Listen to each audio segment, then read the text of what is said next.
கரூர் கூட்ட நெரிசல் வழக்கு தொடர்பான விசாரணை இன்று உச்சநீதிமன்றத்தில் மீண்டும் விசாரணைக்கு வர இருப்பதாக தகவலானது வெளியாகி இருக்கிறது.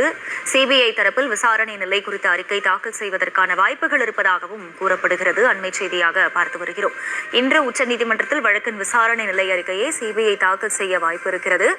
ஏற்கனவே கடந்த விசாரணையின் போது சிபிஐ அறிக்கை தாக்கல் செய்ய உத்தரவு பிறப்பிக்கப்பட்டிருந்த நிலையில் இன்று அந்த விசாரணை நிலை அறிக்கை தாக்கல் செய்வதற்கான வாய்ப்புகள் இருப்பதாக சொல்லப்படுகிறது.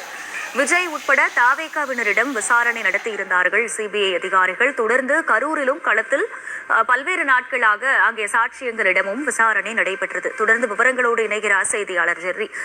வணக்கம். ஏற்கனவே சிபிஐ இந்த விசாரணை நிலை அறிக்கையை தாக்கல் செய்ய உச்சநீதிமன்றம் உத்தரவு பிறப்பித்திருந்த நிலையில் இன்றைய தினம் அது தாக்கல் செய்வதற்கான வாய்ப்புகள் இருப்பதா சொல்லப்படுது. அதுல என்னென்ன விஷயங்கள் முக்கியமாக இடம்பெறும்? இது பற்றிய முழு விவரம். வணக்கம். தாவேகா தலைவர் விஜய் தமிழக வெற்றிக் கழகத்தை தொடங்கி மாநிலம் முழுவதும் பிரச்சாரத்தை தொடங்கியிருந்தார். கடந்த ஆண்டு அக்டோபர் 27 கரூரில் அவர் பிரச்சாரம் மேற்கொள்ளும் பொழுது கூட்ட நெரிசலில் 41 பேர் பலியாகினர். இந்த சம்பவம் தமிழ்நாடு மட்டுமின்றி நாட்டையே உலுக்கியது.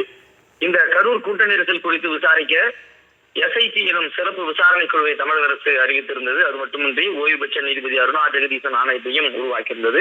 இதனை எதிர்த்து சிபிஐ விசாரணை கோரியும் தாவேகா சார்பில் உச்சநீதிமன்றத்தில் வழக்கு தொடரப்பட்டது.